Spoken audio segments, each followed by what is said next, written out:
Vamos entonces a ver el artículo 4 del capítulo 1 de las confesiones de Londres y Westminster, que nuevamente en el capítulo 1 pues básicamente son iguales todos los párrafos, así que vamos a estar leyendo el artículo de hoy, el artículo 4, y el tema en concreto se llama la autoridad de las Escrituras, y dice así la confesión: la autoridad de las Sagradas Escrituras, por la que debe ser creída, no depende del testimonio de ningún hombre o iglesia, sino enteramente de Dios, quien es la verdad misma, el autor de ella. Por lo tanto, debe ser recibida porque es la palabra de Dios. Y para empezar el estudio de hoy, yo os hago una pregunta. ¿Por qué creemos que la Biblia es palabra de Dios? Algunos, por ejemplo, creen que la Biblia es palabra de Dios porque su pastor así lo ha dicho, o porque la iglesia así lo ha dicho, o porque algunos sienten que la Biblia es palabra de Dios. Pero la verdad es que ninguna de estas tres opciones está bien. Ni es porque el pastor lo diga, ni es porque la iglesia diga que es la palabra de Dios, ni es porque tú sientas en verdad que es la palabra de Dios, sino que la confesión lo que nos está enseñando es que la autoridad de la Biblia no depende ni de hombres ni de instituciones, sino que la autoridad de la palabra depende de Dios mismo, ¿sí? Su autoridad depende de su autor, que es Dios. La palabra es la voz del autor, es la voz del autor que le da la autoridad a la palabra, ¿sí? Es la voz del Señor quien da la autoridad a la palabra. Ahora, ¿por qué esto es importante? ¿Por qué todo este tema de la autoridad fue tan importante que hasta nuestros hermanos pasados, ¿verdad?, lo tuvieron que poner en un artículo de una confesión en el momento en que se dio la Reforma Protestante? Bueno, aquí volvemos a lo que Roma la pagana estaba haciendo nuevamente. Quiero que entiendan algo. La Iglesia Católica no dice que la Biblia no tiene autoridad. Ellos dicen que la Biblia sí tiene autoridad. Pero además de la Biblia le ponen otras autoridades, que es lo que se llama el trípode romano, ¿sí? Que es magisterio, tradición y la escritura. Y le ponen a los tres la misma autoridad. Ahora, ¿cuál es el problema con esto? Que ellos decían, si bien ellos no afirman explícitamente que es la iglesia quien da la autoridad a la escritura, sino que la reconoce, esto lo dice la Iglesia Católica, a pesar de que algunos pues parece que no la han leído. El problema de todo esto es que hay algunos escritos católicos, y esto es la enseñanza católica, que dice que en realidad lo que vale es, de cierta manera, la interpretación que el magisterio se refiere a los curas, ¿sí? A los sacerdotes, ¿verdad? A los obispos y todo esto, ¿sí? A la interpretación que los obispos romanos hacen de la escritura. Entonces esa interpretación es lo que realmente cuenta, ¿sí? En otras palabras, el pueblo no tiene ningún poder ni derecho de leer la Biblia e interpretarla con la Biblia misma, por ejemplo, sino que tú en verdad, como católico romano, ni siquiera deberías leer la Biblia, sino que si eres coherente con la enseñanza que ellos tienen, tú no deberías leer la Biblia porque estás sujeto a querer interpretarla. Lo que tú deberías leer como católico romano es la interpretación del magisterio, ¿sí? El catecismo romano. Eso es lo que tú realmente deberías leer. Pero los reformadores de entonces le han respondido a Roma diciendo: la iglesia no otorga autoridad, la interpretación del magisterio no es la autoridad, sino que la iglesia reconoce la autoridad de la palabra de Dios, ¿sí? Y es la palabra de Dios por sí misma la autoridad para toda la iglesia, para todo cristiano, ¿sí? Ahora, esto obviamente, hermanos, lo podríamos estar leyendo o diciendo como un bonito poema, y ahí acabaría, como hacen los católicos romanos siempre con el tema de la Virgen María. Te sueltan ahí poemas muy bonitos, pero la verdad es que no tienen fundamento bíblico. Por lo tanto, yo quisiera que nosotros vayamos a la Escritura para ver entonces el fundamento bíblico de lo que nosotros estamos diciendo. Y para ello vamos a Lucas capítulo 16 y vamos a leer a partir del versículo 29. Mira lo que dice. Y Abraham le dijo: a Moisés y a los profetas tienen, óiganlos. Él entonces dijo: no, padre Abraham, pero si alguno fuere a ellos de entre los muertos, se arrepentirán. Mas Abraham le dijo: si no oyen a Moisés y a los profetas, tampoco se persuadirán, aunque alguno se levantare de los muertos. Entonces, según este texto que acabamos de leer, que está aquí en el libro de Lucas, Moisés y los profetas son suficientes testigos.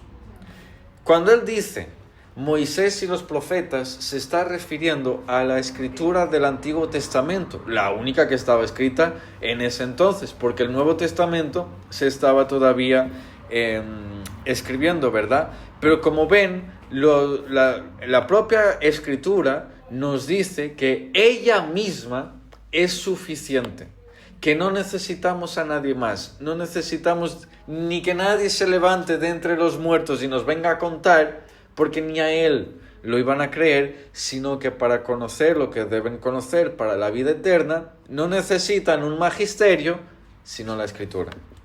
Ir a la escritura y ver entonces lo que ella dice. Vamos también a Efesios capítulo 2, versículo 20.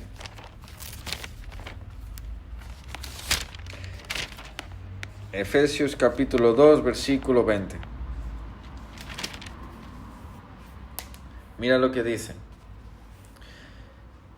Edificados sobre el fundamento de los apóstoles y profetas, siendo la principal piedra del ángulo Jesucristo mismo. Como ven, la iglesia está edificada sobre los apóstoles y los profetas, ¿verdad? Ellos son el fundamento de la iglesia, siendo Jesucristo la piedra angular misma. No sobre instituciones humanas que son posteriores a la Biblia, ¿sí? Es decir, la autoridad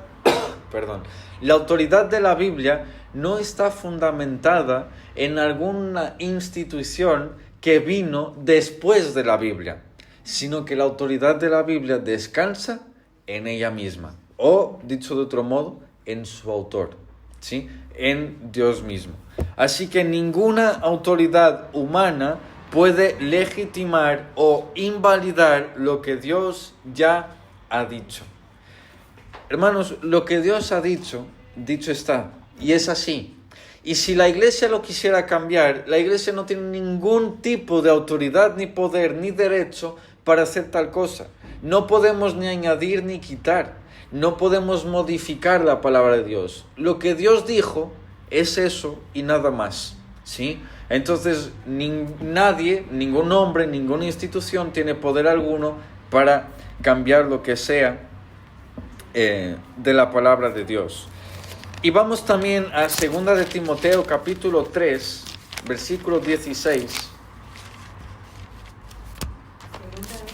2 de Timoteo capítulo 3, versículo 16.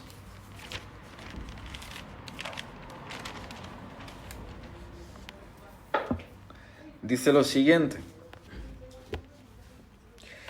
toda la escritura es inspirada por Dios y útil para enseñar, para redarguir, para corregir, para instruir en justicia. Y este versículo lo hemos leído para ver que la escritura tiene autoridad porque procede de Dios. Cuando la palabra dice aquí que es inspirada, la palabra aquí utilizada por Pablo es theopneustos, que quiere decir soplada por Dios, que viene directamente de Dios. En ningún otro lugar de la Biblia se utiliza esta palabra, ¿sí? Es singular, lo que le atribuye la autoridad de la palabra a su autor, a quien la exhaló, a quien la suspiró, vamos a decir así, ¿verdad? A quien la sopló, ¿sí? La idea es que es como, la palabra vino como por un soplo de Dios. La idea es que su autor es quien le da la autoridad a las Escrituras. Y el último versículo de hoy que vamos a leer, vamos a Primera de Tesalonicenses, unas cuantas hojas hacia atrás, capítulo 2 y versículo 13. Primera Tesalonicenses, capítulo 2, versículo 13. Mira lo que dice. Y esto vamos a verlo en el punto de que la palabra debe ser recibida como tal. El versículo 13 dice: por lo cual también nosotros, sin cesar, damos gracias a Dios de que cuando recibisteis la palabra de Dios que oísteis de nosotros, fíjense, la recibisteis no como palabra de hombres, sino según es en verdad la palabra de Dios, la cual actúa en vosotros los creyentes. Fíjense que Pablo estaba escribiendo la carta, ¿verdad?, a los tesalonicenses, les predicó y les dijo: hermanos, cuando nosotros os anunciamos la palabra, os escribimos, os hemos dicho por habla, ¿verdad?, oralmente, vosotros en verdad no recibisteis nuestras palabras como palabras de hombres, sino que lo recibisteis, fíjense lo que dice, como en verdad lo es, palabra de Dios. Lo habéis recibido como en verdad lo son, que son palabra de Dios. Así que creer en la Escritura no es un acto de confianza en la iglesia, ¿sí? Ninguno debe creer en la Escritura por acto de confianza en la iglesia, sino que es un acto de fe en Dios. Creemos que la Escritura es palabra de Dios por Dios mismo, porque nuestra confianza está en Dios mismo, ¿sí? Ninguno de nosotros debería creer que la Escritura es la palabra de Dios porque así la iglesia lo dice. Ojo, y esto lo vamos a ver la semana que viene. Esto tiene un valor. Que la iglesia afirme que la Biblia es la palabra de Dios tiene un valor, pero no le otorga autoridad a la Escritura. Lo reconoce. ¿Sí? Nosotros reconocemos que es la palabra de Dios. Pero si la iglesia no lo reconociera, seguiría siendo palabra de Dios. Porque los de afuera no reconocen que esto es palabra de Dios, pero sigue siendo palabra de Dios. El Señor no necesita que tú reconozcas nada para que Él sea lo que ha dicho. Si el Señor dijo que así es, así es. Crea quien lo crea, reconozca quien lo reconozca. Así que para terminar, vamos simplemente a ver algunas conclusiones y aplicaciones para nosotros de este artículo 4. El primero es que mi confianza en la Biblia no depende de la opinión de un predicador, ni de un pastor, ni de un teólogo, ni siquiera de la iglesia, sino de lo que Dios habla en ella y de ella. Y esto, hermanos, nos da seguridad porque, como hemos dicho antes, aunque el mundo rechace la Escritura sigue siendo palabra de Dios y esto no va a cambiar. Así que la iglesia no crea, ¿sí?, la palabra de Dios, sino que la iglesia se somete a la palabra de Dios. En otras palabras, la iglesia no determina lo que la Biblia dice. La Biblia determina lo que la iglesia enseña. Esto lo dijo, por ejemplo, Spurgeon. Y fíjense que aún el mismo Señor Jesús basó toda su vida y ministerio en las Escrituras. Cuando fue tentado por el diablo, ¿a quién recurrió? A las Escrituras. Cuando lo tentaron los saduceos para ver si pecaba diciendo algo contra la Escritura, ¿a quién recurrió? A las Escrituras. Rechazar la Escritura es rechazar a Cristo. Si nosotros rechazamos la palabra de Dios, estamos en verdad rechazando al Señor Jesús, porque nadie puede conocer la revelación especial, ¿verdad?, aquella que te da la salvación, aquella que te dice cuál es el camino, la verdad y la vida, que es Cristo mismo. Nadie lo puede conocer si rechaza la Escritura como palabra del Señor. Así que hacemos bien en estimar la Escritura, en cuidar y en guardar la Escritura y en creer que lo que tenemos delante de nosotros, en nuestras manos, por la gracia de Dios en nuestro tiempo, es en verdad palabra de Dios, totalmente segura y confiable para nosotros. Amén, hermanos.